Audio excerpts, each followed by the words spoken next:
Fail হয়ে ঘর যাই, ব্যাং পড়া ভাত খাই।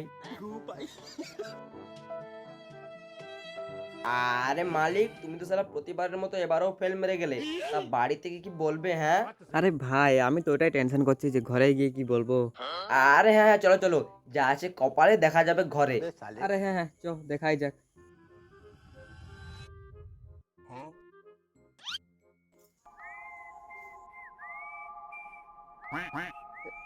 ফেল।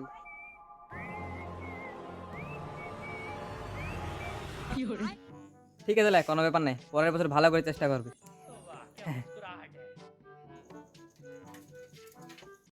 শালা ফেল হয়ে গেলি, তাও কিছু বললো নাই। কুছ তো গড়বড় है, শালা দেখি না, বাইরে দেখি যাই।